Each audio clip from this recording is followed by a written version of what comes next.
Hi, good morning, good afternoon, good evening, depending where you're at today. And thank you for joining us. My name is Greg Young. I'm a Chief of Cybersecurity with Trend Micro. Been in security a long time, and I'll be your host today. And I am joined by two special guests for our topic today, which is securing cloud DevOps. You can run, but you can't hide security. And I'm going to do a quick introduction of our two presenters, or two guests today. Let's call them guests instead of just presenting, because we're going to be chatting amongst ourselves in a fairly relaxed fashion, as it should be. And I'm joined first by Alyssa Miller. Alyssa is with Snyk, and she has been in security a long time. I know Melissa indirectly, so it's been really fun getting to know her during the preparation for this. I've been in security probably, 20 years, Alyssa, now?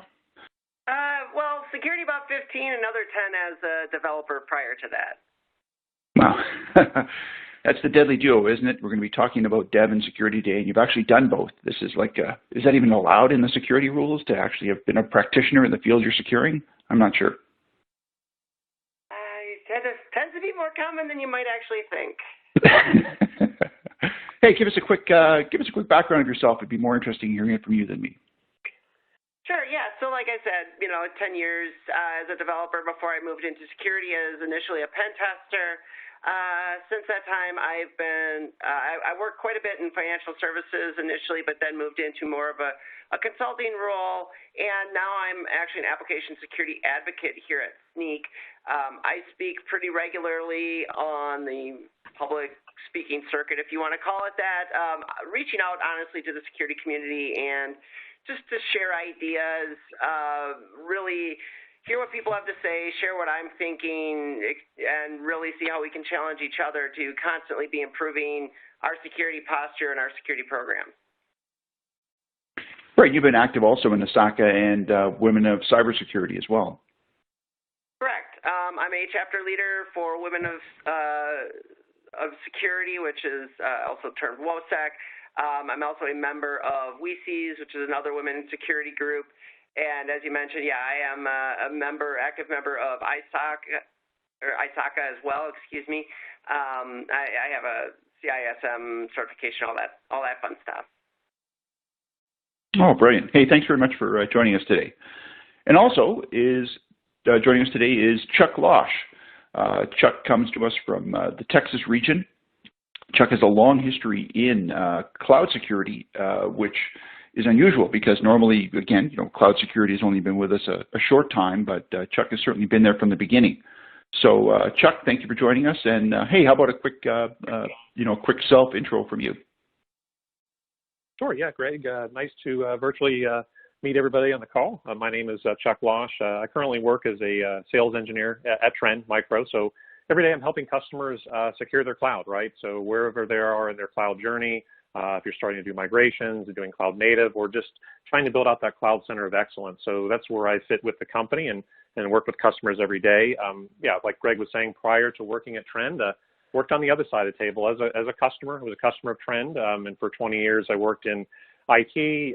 Yeah, you kind of name it. I was really just a kind of a jack of all trades. I started out as a developer, moved into, started hanging out at night when deployments were happening in the infrastructure, started getting to know infrastructure personnel, had an interest in that. I've always been kind of a tinkerer, knowing how things work, constant improvement. So started working in infrastructure for a number of years. And then as cloud technologies, like Greg was saying, started to take hold in its infancy, I said, hey, I need to, learn about this. And you're constantly learning. These services are coming out all the time. And I don't think there really is a nomenclature as a cloud expert, because they just keep coming, right? New services. So I was a full-time cloud engineer prior to joining on Trend as well, in AWS and Azure. So glad to be here this morning.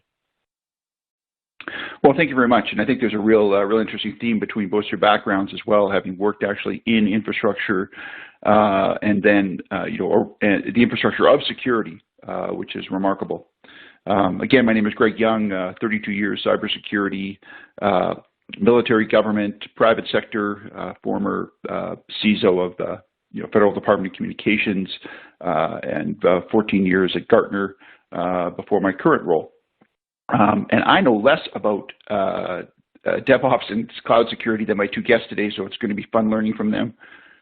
So what are we talking about today? Well, I think number one is going to be, this cloud native application security journey. It's really interesting changes going on, of course. There was always the initial sort of lift and shift of moving over to cloud. But as we have these two kind of paths now, which are converging, one is that movement from, our on-premise or our own private cloud environments, and then the ones that are being developed, in these brand new environments. I think it's made for an interesting clash and sort of friction that's happened to create security needs as these sort of, two environments have dovetailed. And clearly, as there's going to be more cloud native application dev coming up, that's the new reality, but there's still so much infrastructure on this old environment. So it's really stressed both development and security. As part of this, of course, dev teams are now having to use whole new development environments and technologies. It's not just a case of, just dropping these, applications we developed in previous environments off the truck onto the, onto the cloud curve. For example, as a ESG, which is a research group study, showed that 75% of businesses have deployed containers into production. So if you're wondering, saying, well, I've heard a ton about containers, I'm assuming everybody's using it. Well, right now it's about 75% of businesses, and 35% of those have them on their cloud native journey using serverless functions. This is an area that I've only started to study recently, is serverless, and I'm really looking forward to hearing from both our guests today what serverless means, because so much of our security technology has been developed, with this server sort of model in mind, that we had this anchor of the server that we were able to, hook our security to and say, right, no matter where this server moves to, I'm going to have this rope around it I can follow in the dark. But with serverless, we're potentially using that. So I'm really, really interested in learning about that today. And next is this environment that's changed. So it used to be kind of, when we started out on this journey, it was a fairly, one-to-one mirror where we had tools in our on-prem or non-cloud environments. We had the same tools that were just kind of mirrored or, kind of dropped into the cloud. But now with the infrastructure in cloud has expanded and become sort of a whole new environment. For example, as you can see on this slide with AWS, there is, in excess of 165 different AWS infrastructure services today. From an infrastructure services perspective, hey, that's great, I've got choices. However, from a security perspective, you have two things there. So one is complexity, and complexity is always the enemy of security. And number two is, what are the security impacts in using these, especially when we're mixing those with open source components or components from elsewhere that are going to be sort of, all these gears in the watch that are going to have to make security run. So never has security been more complex, when in fact, as we move to these new models, we are hoping it would be simpler. So I'm looking for solutions from both our guests today. And the last part of this intro is, as this expanding set of cloud infrastructure services keeps expanding, what about the devs? So, computers are hard. It's one thing to have to learn the development environment, but what about learning how to secure this? And as we're seeing now with the need in cloud for example, cloud security policy management has ballooned up as a need to say that, misconfiguration is an issue. So it's one thing to have sort of, embedded vulnerabilities in an app or in the environment and say, great, we can patch that, but it's that issue of the self-inflicted vulnerability of misconfigurations that are really on the rise. And with that previous slide, you can see, there's a lot of complexity now to try to look for that. And historically, the model was, develop an app, throw it over the fence, security, puts a rubber stamp on it. But that's clearly ancient history now.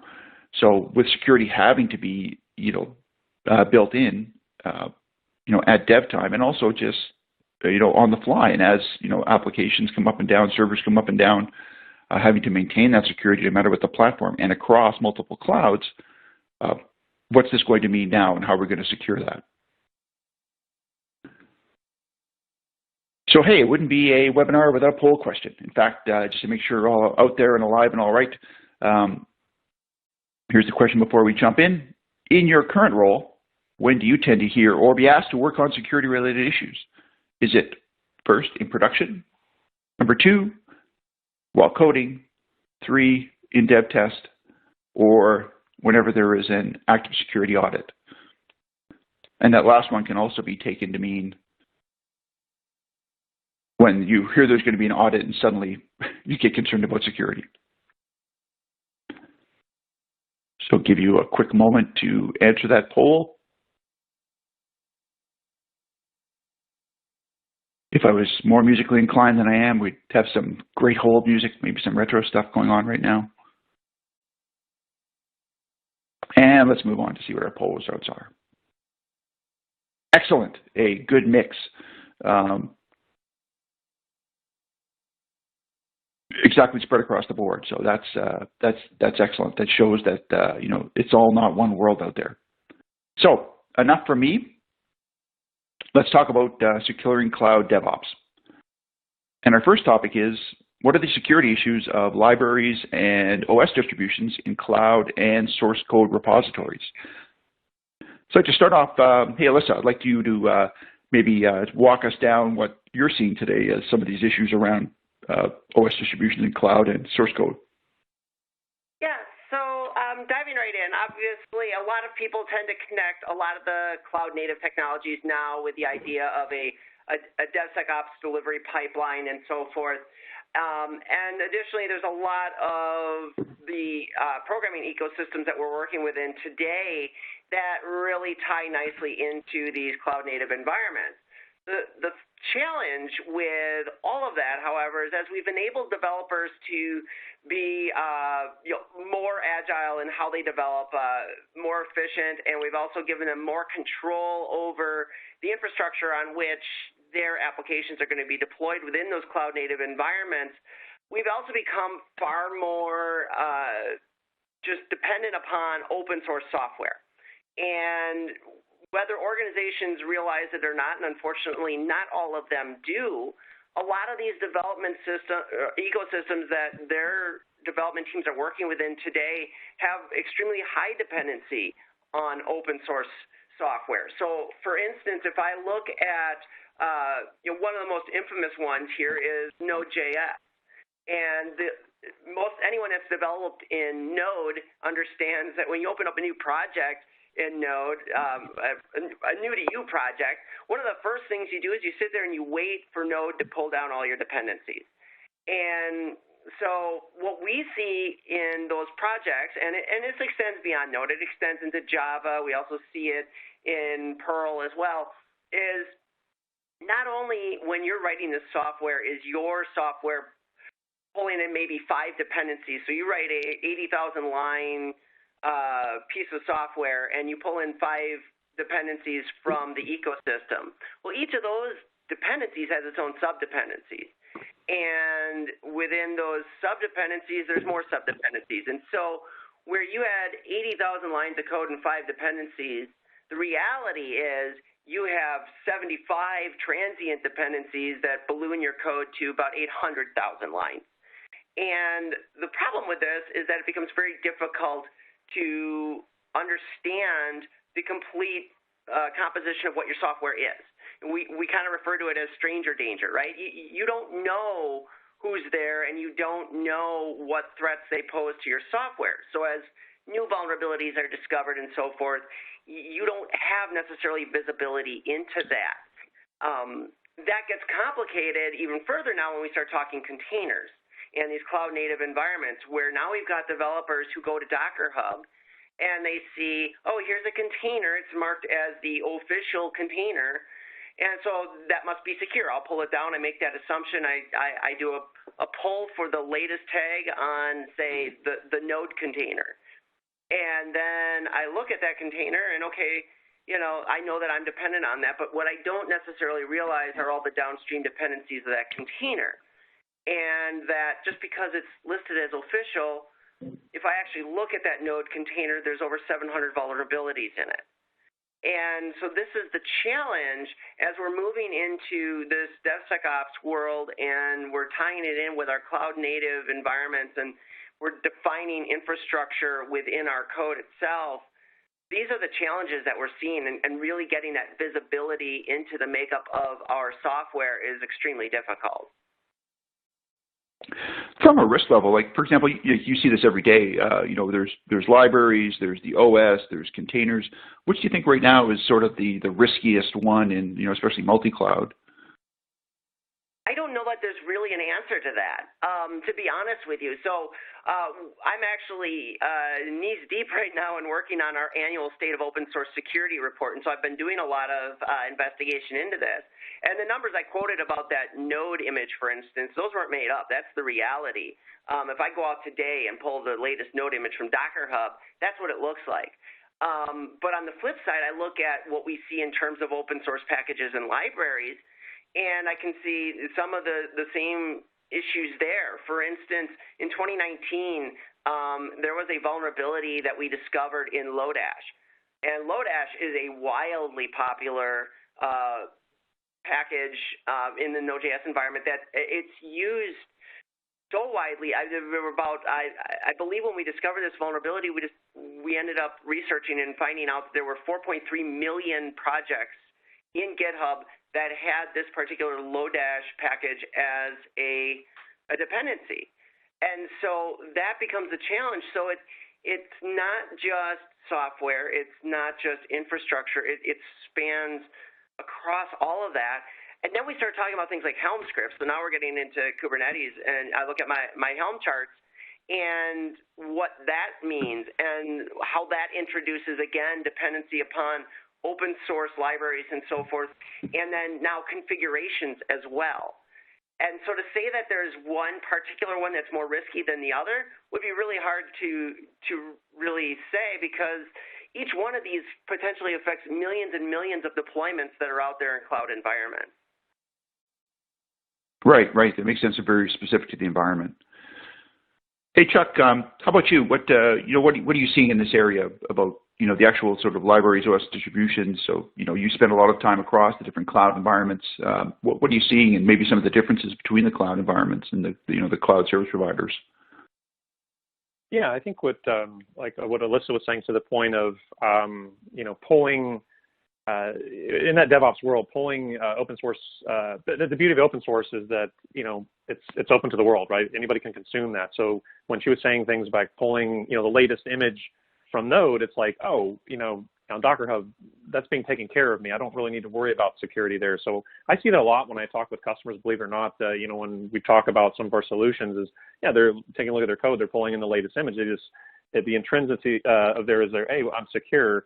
Other things, side vulnerabilities that I see out there is just, pulling in information from, GitHub repositories all over the world. You also are exposing yourself to potential malware that may be hidden inside of these repositories that multiple engineers, that's the thing. It's an open repository and commits are coming in from all over the place. Potentially, someone could be pulling in a snippet of code or a file from a repository that has a potential piece of malware in there.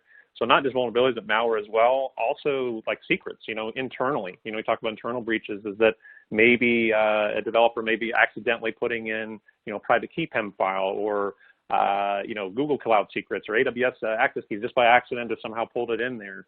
So certain things, not only just, peeling back the onion of layers of a container may reveal that, right? Not just vulnerabilities from open source packages, but also potential malware and also internal risks that may be happening as well. And that really, I think that goes across all cloud environments. It really, when we talk about cloud native, I see that no matter if a customer is using AWS or Azure or GCP. It's more about the overall open source construct, like Alyssa was saying. Right. Okay. Thanks. Yeah, I was talking to Alan Schimmel at RSA. He's from DevOps.com, and he raised this really good issue for the kind of the conflict between sort of having the stalest, oldest, nastiest, most vulnerable libraries or code out there. Those persistent ones that hang around like a bad like a bad old problem, and then there's the new things thrown in instantly. So with this really dynamic environments we have now, there's something never seen before. Suddenly it pops up. What do you both see in terms of this issue between the old stale and the suddenly new popping up, and the risks and security issues around those? Maybe start with Alyssa. I'm sorry, I didn't really really follow what the question was there. Yeah. There's this issue between sort of, we have sort of, let's say, libraries which are really, really old and stale in our environments.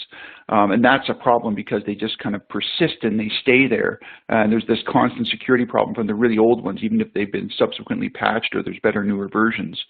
And then there's these issues of new code showing up or new libraries popping up, and they're unseen, and suddenly they just show up and they haven't been there before. And with the dynamic changes in apps now, they can pop up just instantly.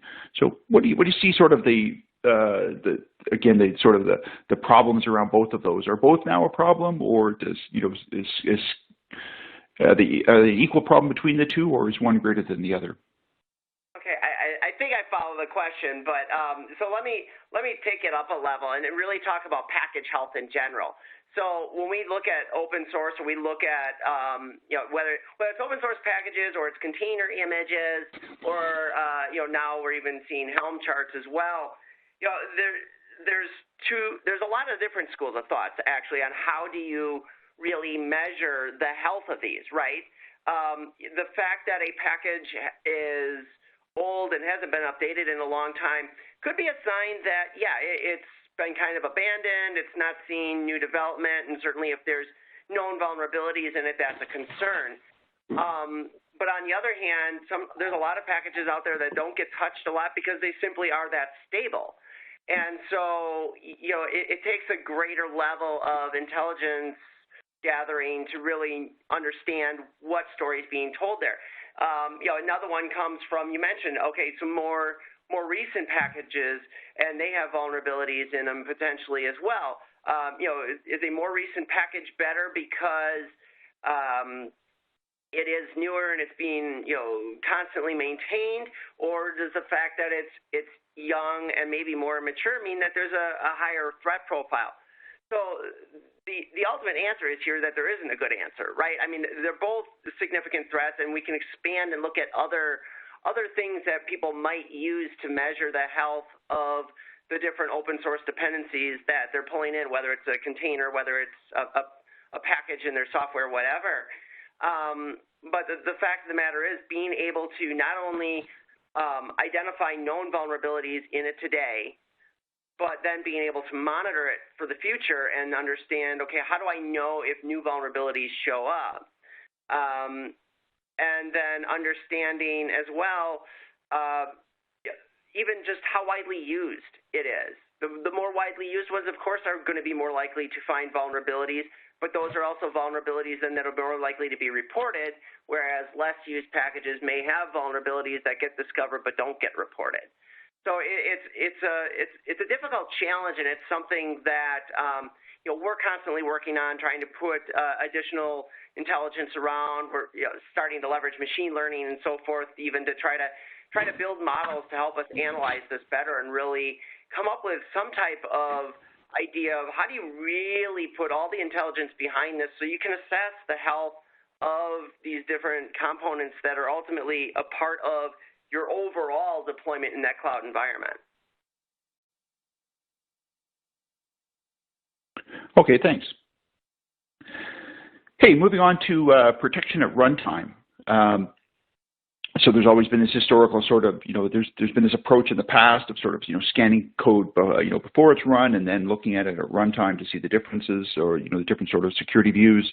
Is there a difference in runtime protection between apps and containers? Maybe start out with Chuck. Yeah, sure. This is a great talking point or question. I've run into this definitely on a daily basis, and talking to customers at Trend is, I think, really it's more about the definition of an application now. An application, traditionally in that monolithic approach, I'm going to go ahead and install that on a, let's use an EC2 instance, right? Since containerization has taken hold, I'm going to break up an application into multiple pods of containers that can serve up my application. One, for just being able to rapidly attend to customers' needs for new added features, and then as also speed of upgrade and speed of service, right? That definitely falls into place with containerization. And now with serverless, right? Folks are actually leveraging that technology as well. So what we're seeing is definitely with security is it's hard to pinpoint that now. It's like, okay, all right, is this you got this on a server? Okay, you want to install an agent there. If this is in, a container base, like how do we approach that? Like how do we make sure no matter where, the code is written one time, that no matter where it's delivered, right, that it's protected at runtime. So there's a movement going on. Everything we're talking about today is shifting left, right? Trying to get security, traditionally when I worked on the DevOps spectrum, they seem to be on the outside and it seemed to be an ops problem. It's like, okay, it's in production. That's where the focal point is. That's where customers are consuming. That's where it's open to the world. But what we're trying to do at Trend, especially, and I think in general, just the DevOps in general and DevSecOps is getting security involved in the pipeline and involved in those processes. So how do we do that? That's going to be definitely in the dev world in code. So you start seeing technologies like security as code, right? So being able to inject security libraries in line with the code. So where that application is deployed, doesn't matter if it's installed on an EC2 instance, doesn't matter if it's installed inside and wrapped up inside of a container, doesn't matter if it's using API gateway and exposed in a Lambda function, is that we can protect you, provide real-time protection. At the same time, the added value is with these technologies, with security code, because we're in line with the code, we can point out the areas of code that are vulnerable. So when it's trying to be exploited, we're protecting you for like a SQL injection type thing or something like that. And then pointing down to the line number of the code, giving that stack trace information, giving that information to the developers to help them go pinpoint where those errors may be. Yeah, you mentioned security as code. We also talk a lot about security. Security as code, security as infrastructure. Maybe to open up to both of you at this time to maybe talk about that. Maybe start with Alyssa. This issue of sort of, runtime scanning with containers and the issues of security as infrastructure. I wonder if you had some comments there.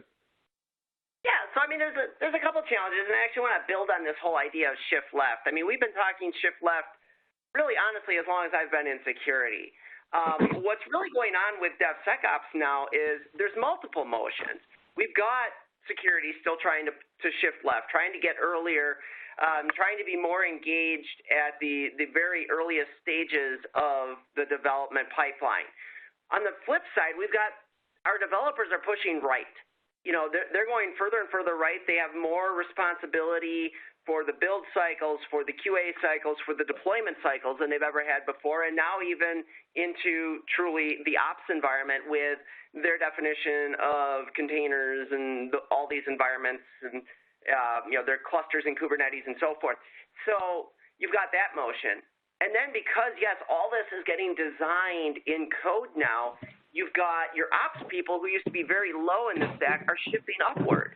They're having to understand the higher levels of that stack and what that looks like and how it integrates into the applications that are being hosted on that infrastructure. It's far less siloed than it used to be, where you used to have an ops team who just, they kept the servers running. Whatever your software does on there, we're going to, try to box it up as much as we can. Well, nowadays when we're talking containers and we're defining containers that are specifically purpose-driven for the software that they're hosting, it's a very different story. And so, as we're trying to secure that, we're trying to secure it at runtime, we're thinking about this. The real challenge here is how do we meet the developers where they live? And where they live is in the ID, where they live is in their build tools, their repositories, all these areas. We have the opportunity, instead of security being that gate that sits between each of those steps. So we think about, we used to do, we do a code scan when you tried to promote from development to maybe your regression test or something. We try to do a full pen test before you promote it to production. Getting away from that gate model and really integrating into those areas of the development pipeline, each of those phases, and enabling the developers to have that primary capability to do that. And then security just needs the visibility to provide that oversight. And that's really the motion that we're seeing. There's a lot of work to be done here because that can be challenging. It takes a combination of tooling. Certainly process needs to be in place, and obviously the people need to have the right culture and the right approach and the right expertise in order to make all of this function together. When you go into like these environments where people have been successful, is there sort of a key characteristic when you see this move to shift left successfully? Is there a few characteristics you think that are common amongst organizations who do that successfully? Yeah, there's two things. First is whenever we're talking DevSecOps, we're talking a culture change. DevSecOps is about culture. It's not about tools. It's not about process. It's about culture. And so it's this idea of shared responsibility. So you've got all these various what were traditionally silos that all had their little narrow focus, and what the other side was doing they didn't really much care about. DevSecOps is really all about bringing together that shared responsibility where your security experts, they're still responsible for making sure code gets delivered and that it stays stable when it's in production. Your developers, they're responsible for making sure that code is secure and that it's stable when it hits the deployed environment. And your ops people, yeah, they're responsible for that operations environment, but they're also responsible for the security and the efficient deployment of that code. So that's the first step. Now, the key to getting that adopted, especially, again, when we're talking developers, when we're talking anybody, is this idea of making it frictionless. How do I make it so that my security initiatives, the security practices that I want my developers, my operations folks, and my security folks to follow, that's the path of least resistance. It would actually be harder for them to circumvent those secure practices than to actually follow them. And so that's, again, where we talk about meeting them where they live, being integrated from the IDE clear through into that deployed cloud environment and having those capabilities so that it actually makes their lives easier rather than introducing new hurdles that they now have to jump through. Oh, cool. Hey, Chuck, what about for you? What have you seen some characteristics in organizations where they've been successful in the shift left move? Yeah, I think like what Alyssa said, definitely it's more of a movement. Having worked in DevOps, it's like working on both sides in ops and devs. It's like security traditionally has been, the outside number is like they're running pen testing, they're running audits, and they're coming around to those DevOps teams and trying to get them engaged. So I think where you're successful is, like Alyssa was saying, is that adoption, is that we're all on the same team, and security needs to be in everything that we do. It's almost like a mantra, like she was saying, is that it needs to be in everything that we do. And then providing the avenues for that, being able to have, I think she's absolutely right, then bringing in the tooling, right, to be able to enable, and I had some notes here talking about frictionless for sure, is I was firsthand receiving that, is like, I always felt like this kind of grit my teeth when security would come by, because in working in development or working DevOps, like you're trying to innovate or trying to push, and security has a misnomer going, oh, okay, it's the no in innovation, right? I'm sure a lot of people on the phone have heard that in the past. So trying to understand that we should have security in everything that we do. It's not just a production problem, what the customer is consuming or seeing, but we need to have that early on in the pipeline, and then have the tooling in place, not just like gatekeeping, like Alyssa's saying, but making sure that, like at the IDE level, right, that we're checking our syntax as we're developing this code. Yes, when we develop the code, that we're injecting security libraries. So it doesn't really matter where this application lives, like, because it could change. The dynamics of a company trying to flow in a DevOps model is being to adapt to change. So today we may be putting this on an instance, right, to try it out. Tomorrow it could be in a container farm, or maybe want to experiment in serverless or further decouple this application. So being able to have security along for the ride with those compliance checks is key. From this timeliness you both mentioned, one of the questions we had from the from one of our listeners is from a frequency of scanning perspective, what are some guidelines you have right now on how to do that in terms of with this, again, this issue of timeliness change and getting further left in the cycle? So I guess it depends on what type of scanning we're talking about here. Because obviously there's a few different things we can refer to. So when I think in terms of software composition analysis, that would be a form of scan. And what we really look for there is, that's something we should be doing in the repository. When we're making new commits, we should be doing it with every commit. But additionally, if we have the tooling to bring that to the IDE, what's wrong with doing that in real time? And so those are some of the things that obviously we address with Snyk and so forth. Static analysis tools can be done the same way. And I can't say that there's one answer because it does depend on what your pipeline looks like, what your tooling is capable of. I know environments where every time there's a commit, that immediately all the changes go through a static analysis tool. I know other environments where their pipeline can't really handle that, and so then it's at promotion time they do a scan. The problem with that, of course, is now if you're doing it at a promotion time, how long does that scan take, and what does that do in terms of your feedback loop, and does that become a gate now?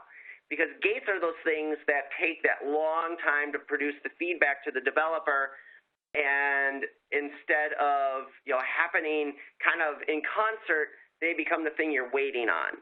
And then you get that feedback, and now you have to go back and do more development. The closer we can get that to real time, the better. But that has to be weighed with tooling capabilities, what your pipeline is designed for, and really what your goals are in terms of development flow. Not everybody that's doing DevSecOps is doing CI/CD, continuous integration, continuous deployment. Those two are not synonymous. And so if you are in that environment, obviously you need something going as close to real time as possible. If you're not in that environment, you can afford to have something that maybe is a little more batch driven. And so you really have to find what makes the most sense for your organization. Okay, thanks. Hey, poll question number 2.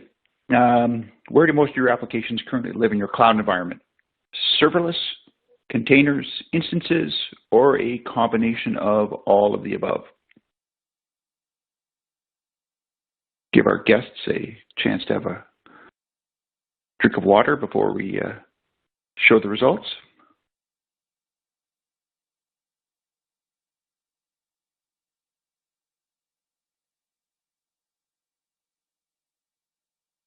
All of the above, 100%. Excellent. A well-constructed question, clearly. I was just going to say, can I say I'm not surprised by that answer at all? Yeah.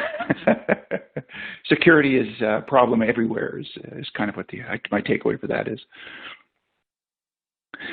All right, moving on to microservices, IAC, and SaaS. Let's start with Chuck. What's going on right now for you with security and microservices, SaaS, and IAC? That's infrastructure as code. Yeah, no, that's a great topic, and it was interested to see the poll results there in that question, because I think with the movement of definitely going cloud native and with serverless taking hold, there's statistics here that 90% of companies are definitely going to be doing some type of serverless, whether that's Lambda or Azure or GCP function or Google Functions. It's interesting to see that yes, I mean the application is slice and dice, right? It can live in multiple of those services, and that's great to see. So definitely with, when we talk about security considerations with, IAC, SaaS, microservices, so when you look at security considerations for that, I think we look at how folks are, I'll use infrastructure as code as an example. Probably a lot of the folks on this phone call today are using some type of automated infrastructure provisioning, right? I know I was doing that, toward when I was working in cloud security early on in my career, was like, yeah, you would need a server provision as more of a manual process, right? You would get a infrastructure person, on the line. We would have to predict how much, compute you would need, provision that, go on almost some, manual is like a bad word in DevOps, but we would go on there and maybe run some scripts, but also, enable roles and services and things like that. So how we're doing that now in the modern sense with infrastructure as code is trying to get that same deployment every single time. Take the human error, the human element out of that. So a lot of time with security is human error. When we talk, Greg, you're talking about before misconfigurations. Misconfigurations can be in how that infrastructure is deployed. So, for example, maybe I've got some dodgy security groups when I'm provisioning that infrastructure. RDB is open to the world, SSH open to the world. You can have, maybe I'm not encrypting my drives. That's a, best practice as well on those EBS volumes, something like that. So being able to get security involved by doing things like template scanning to make sure you're doing things to best practices before releasing that template. Also, when you talk about workload security with infrastructure as code, is making sure that, a lot of times security, like again, I was saying, tends to be an afterthought. Okay, now we've got it deployed. Now we've got to secure it. So using technology that folks are already referencing in that templated code, like custom script extensions or user data scripts or Cloud Init in Azure or something like that, where we can make sure that OS hardening is done. Packages are updated and deployed in that template. Going out and installing such a thing as a security agent, like from like the trend, like we do, to make sure that you have anti-malware protected. You're not doing that as an afterthought. Okay, now we got to configure that. Make sure that's automated the same every time. Yeah, you mentioned serverless, and we've had some questions from listeners about compliance as well. Do you think is the folks, the auditors in compliance, are they ready for serverless? And what are some of the answers you see coming out of these environments, especially as infrastructure as code for that? Yeah, I think with that, is that for Alyssa or for me? Yeah, sorry. Sure. Yeah, please. Yeah, I mean, I can comment a little bit about that. Yeah, serverless, like I was saying, is so new. I mean, it is whatever development environment you want to write in. Like, for example, Node, as an example, you're able to write functions. They do a myriad of different things, expose like an API gateway. So it prevents new challenges for security folks. Like, how do we really protect that? Because we really don't have access to the underlying infrastructure that it may be provisioning on the other end. So, that's when we kind of start talking about putting in something like security as code, being able to, when that's deployed, if the function is being triggered in a malicious attempt, that we're mindful of that. We're able to get that real-time feedback, that this function is being misused in any way. Talking about, other things like misconfigurations, that's where we can hook in at the account level, for example, and make sure that at the account level, we're not doing misconfigurations. We're not exposing certain ports that are outside well-architected frameworks. Talk about information as before, making sure that we're doing things to best practices there. Okay. Alyssa, you want to comment on that as well? Yeah. Yeah, please. Sorry. The funny thing with microservices and when we start getting infrastructure as code and even the idea of serverless is what's old is new again, right? So when we think back to the on-prem days of, steel racks and servers and all this stuff, we were always trying to figure out how do we come up with this idea of a standard build and how do we make that, we come up with this hardened image and we're going to use that everywhere. And then we started to realize, well, that doesn't work. We have to have multiple standard build images based on the needs of that particular server and what it's hosting. And what we saw was that organizations largely failed in that. It's not easy work. We're seeing the same thing now when we look at microservices being deployed in containers and so forth. It's very difficult, and in fact, it actually becomes almost more difficult because you're trying to. The best way to secure your containers is to shrink them down as much as possible, to have the least number of libraries and other dependencies in there. Anything that your microservice doesn't require shouldn't be a part of your image. But the reality is trying to build that many images and build them from the ground up and only include what you need just simply doesn't happen. People need to do this fast, so you've got that competing side where I can't build this myself. I'm going to go grab it from Docker Hub, and I'm going to use it. And it's got way more than what I need in it, but that's okay. But now we find out it's got the vulnerabilities that come along with that. And so that's a big challenge. And when you talk about it from a compliance perspective, what's problematic here is that, our auditors and such aren't the technological experts that, are going to understand all the implications of this. And the people that they're talking to that they're expecting to give them some justification for why this is secure, why this meets their requirements, are the people who are implementing it, who they themselves don't necessarily have all of the expertise that they need, or they're making assumptions that aren't necessarily valid. And so as a result, we don't have good visibility into it. So from a compliance perspective, it's even more difficult than ever. So you asked, is compliance ready for these serverless environments? I don't believe they are. I don't believe, even from a development perspective, we are, if we're thinking in terms of, do we understand all that it takes to make it secure? If we were ready for it, we wouldn't be having this conversation right now. And certainly, it only takes one merger or acquisition to have a great car crash sound, and all these sort of simplified, elegant, minimized images and processes are come to a quick end.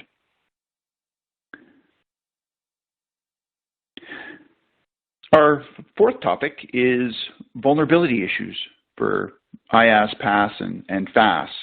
Alyssa, maybe stick with you for a moment. What are you seeing here, and what can we learn, from some of the best practices you've seen for, IaaS, PaaS, and FaaS out there? Yeah. So, I mean, the biggest thing, of course, again, is the understanding of just what is contained within all of these different elements of that environment. So if I'm managing an infrastructure as a service environment, I need to understand the borders, first of all. What am I responsible for? What is my provider going to be responsible for? And how do I keep inventory of what I'm introducing to that environment over and above what my provider is going to provide for me? So whether it's infrastructure, whether it's an entire platform, what have you, it's just that understanding and having that clearly defined in a formal strategy for how you're going to manage that environment. Of course, again, that's all well and good in the ideal sense, but in reality, that doesn't occur. So what I've seen that does help with this is this idea of what I've seen termed the SBOM. And this extends not just in these platforms as a service and so forth. Obviously, we talk about it usually in terms of software composition, but since all of this is defined as code and we're going to these third-party providers for this, having that ability to build that bill of materials that says, here's everything I've introduced to this environment. Here's all the things I need to be cognizant of. These are the elements I need to be monitoring as vulnerabilities are discovered and so forth. On the flip side, of course, there's the practices of due diligence, everything we can go into as you're choosing a provider and so forth. But the key there is understanding what your provider is giving you in terms of security and what you're really responsible for yourself. And it's no different than what we see with cloud providers, where users of cloud make the assumption that their cloud provider is securing their environment, and a lot of times those assumptions aren't necessarily fact. Okay, thanks. Hey, Chuck, how about you? For IaaS, PaaS, and FaaS, what are some of the vulnerability issues you've seen? And certainly I'd like to hear best practices and worst practices as well. Yeah, no, for sure. I mean, I think it goes back to for templated deployment, doesn't matter if you're using, CloudFormation, ARM, Terraform, there's, pick your deployment tooling as choices. Like Alyssa was saying, even when working with customers, that goes back to that shared responsibility model. Is like, well, traditionally folks were responsible for the data center, right? What goes in and out of this data center. So I think sometimes when folks start using cloud technologies, if they're migrating, I see that in the migration phase when I work with customers. It's like, oh, I'm migrating to cloud. Azure, AWS, they're going to handle that for me. They have all the attestations for, the NIST and PCI. They have those, those attestations. Like, yeah, their infrastructure that you're hosting on is meeting the mark there, but you are still responsible for the applications you deploy, the infrastructure that when you fire up a template today, it's happening all around the world. You're still responsible for that, which you actually deploy, not only from a cost perspective, but from a security perspective. So, definitely. Making sure that, what I was saying before, is checking that template before it's provisioned, making sure that it's, not opening yourself up to vulnerabilities that maybe your teams are not aware of.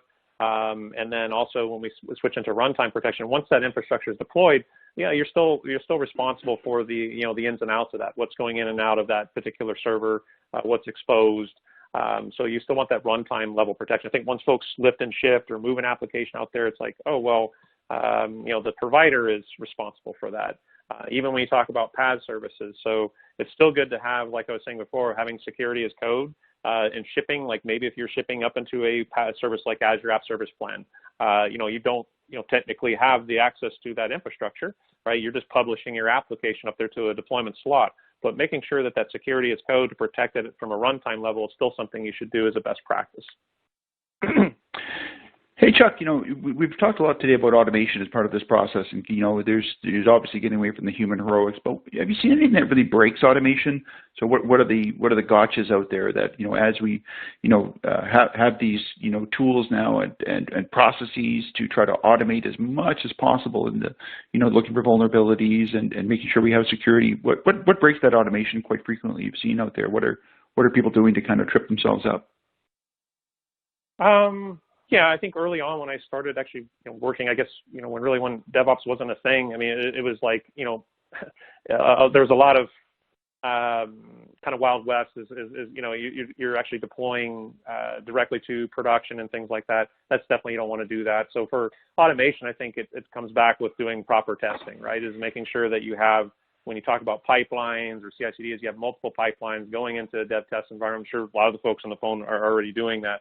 But I think it's making sure that before, whatever you're provisioning, whether it's instances or containers or serverless functions, even in serverless, you can run locally now, which is pretty cool. You can actually run the serverless stack and test your functions locally on a machine. I was playing around with that the other day, and then using the serverless framework, then publish, you can have a whole Lambda environment on your local system now, which is unreal. So you can even test those type of things that, traditionally, you have to deploy that to figure out, what it's going to do. So definitely with automation, I think you still want to err on the side of caution, make sure you're doing calculated deployments, testing it, doing automated testing, doing smoke tests and things like that. A lot of the tooling out there, throwing names of Jenkins or TeamCity, I was actually doing that, doing smoke tests, making sure that these builds are gonna fail. We'd run automated testing on there. Traditionally, that was done by, I used to be a QA engineer. I was a human going in and running through a QA test script. A lot of folks are still doing that, but with advances in technology, you're able to test that infrastructure, test the application before releasing it. Cool. Hey, from the question side, so we've got some good questions, so thank you very much for submitting those, and there's still time to submit any more if you'd like in these minutes we have remaining. Question was, it's an interesting one, is, while developers are developing on their own laptops, what can we do to help them? I want to address security early before it comes in the CI/CD pipeline. Is this possible? So at this earliest stage when devs are out on their own laptops doing security, is there something can be done there? Maybe open it up to either of you.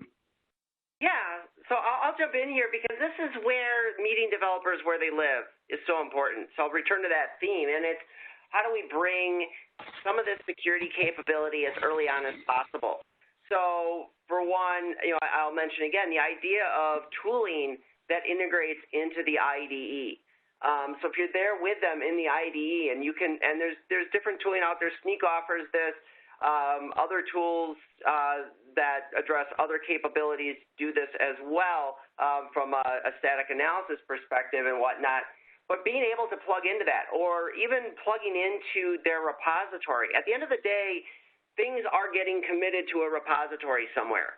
And so if they're doing that development on their machine and they're committing it to a repository, and you're able to monitor that repository for vulnerabilities and for vulnerable code and for vulnerable images that are being pulled in for their containers and so forth, that's really the key. Again, it's just how do you get early? Well, you have the right tooling, and then you need, of course, the processes that surround that. And you've now enabled those people to be able to do that work and to be those security champions for you. Okay, thanks. A lot of the discussion we've had today, it is around the growing. In the earlier slide too, we showed how many different services are available and how many different tools from the CSPs today. Is there anything either of you have seen coming up that gives you cause for concern? That's something that's really going to challenge, the security that we're implementing today, especially early on in the dev cycle. Is there anything that's possibly going to break these models we have? So serverless has been kind of one challenge, but is there any technology or anything from the CSPs you see that's going to really challenge us in the near term?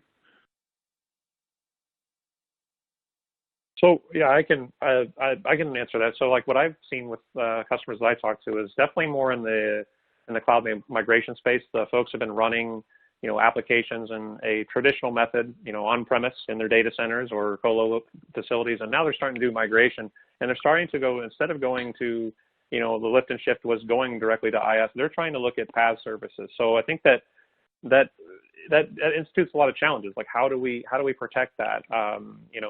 Because you don't have physical access to the infrastructure. So it goes back to how they're provisioning those services as they upload them into PaaS services, and then doing some type of security as code, like I was going back before, with that being able to have that runtime level protection, where traditionally you just don't have physical access. I kind of draw back on my experience, like working as in data centers before I was a cloud engineer. It's like you have physical access to this stuff. You have total control.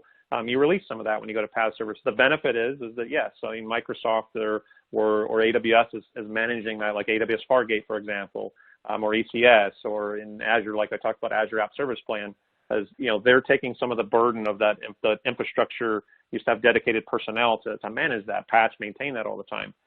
But being able, that does present new challenges that I experience with customers today. Because like, hey, can you help us? We're being odd. We need to protect that. We want to get it off-prem. We want to lift and shift there. We don't want to just do a one-to-one relationship and have this running on some servers spinning all day long. We want to move into a more modern or PaaS model. Yeah, and I think from my side, I think from my side, where I'm seeing kind of the next challenge is really going to come in with a lot of these marketplaces that exist in these cloud environments.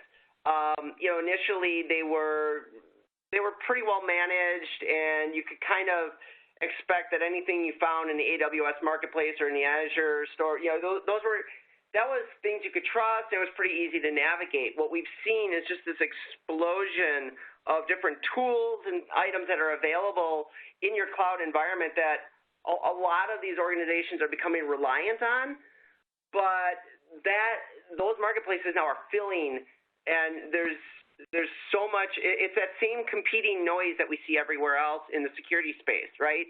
And so you have a lot of these niche players who are creating niche technologies that service one element, and so trying to navigate the same problems we've had with how do I understand what security solutions I should be purchasing for my on-prem environment?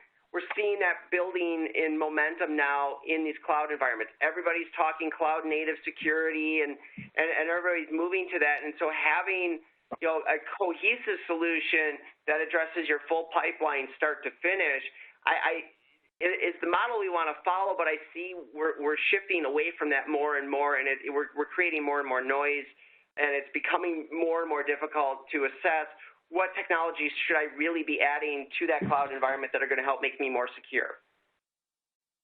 Okay, that's kind of the scary side. What about on the good news side? What sort of tech development or change in the environments you're seeing that you're really excited about, or something you're going, wow, this is, this from a security perspective, this is going to really make a difference in people's lives out there? Is there anything upcoming for either of you? Maybe start with Alyssa. I mean, I think for me it's the maturing around machine learning. We started off AI, machine learning, it was kind of this buzzword everybody seemed to be tossing out there. But now as we're getting more mature in that, I think, there are those in the security space who are really learning how to make use of this. We have the capability to build some really complex models. We're seeing a lot of research done around that. And that's where I think we're really going to see that come into play. It's not, oh, well, hey, if you install this cool solution, it's got this cool AI thing. And we're moving from the marketing language into a space where we're actually developing models and such that are reusable, not just in one particular product, but are starting to formulate, that have the potential anyway to formulate more of a shared knowledge base that is really going to help us start to identify behaviors and patterns and things that need to be addressed from a security perspective across new technologies as they form early on, and just allow those to mature in a way that now we understand them without having to go through that massive kind of knowledge growth channel. Oh, cool. Hey, Chuck, last quick word. What about the good news front? What are you looking forward to? What are you excited about? Yeah, I definitely concur with Alyssa's saying is that spent some time actually doing that prior to working Trend, but the explosion of cognitive services, AI, neural networks, with the cloud that opens up things like data lake stores where you just couldn't really do that in an on-prem environment. You could, but just the costs astronomically to have multiple data centers to just maintain all the data warehousing, all that information, the sharing between services, no matter if you're not in cybersecurity, but whatever you do, whatever business you're in, I made a joke one time. I used to work for, I think Greg and I were talking, I used to work for a chicken services company, but we sold chicken, but really we sell data. Like any business you're in is making sure that you are meeting the needs of your customers. The data is key, the information is power. So being able to, even in a cybersecurity aspect, tracking a threat, where is it going? Where did it come in from? The who, what, where, when, why? All that stuff is enabling us using, it wouldn't be available today if we didn't have cloud services. And the expansion of that, like Alyssa was saying, is being able to connect more information, more data warehouses, more vulnerability databases together to provide that shared library. So I think that's what I'm excited about as well. All right, I'm looking forward to chicken as a service in the future. Hey, on a personal note, I really want to thank you both for taking the time today, and I've learned a lot from both of you, and it's been a real pleasure. So, Alyssa, thank you very much. Thank you, Chuck. Thanks to the teams at Snyk and Trend Micro for putting this together. So, and thank you all for joining in today. Please, be nice to each other out there, and good luck with your projects and stay safe. So, on behalf of Trend Micro and Snyk, I want to thank my guests and thank you all for joining in today. Hey, thanks and take care.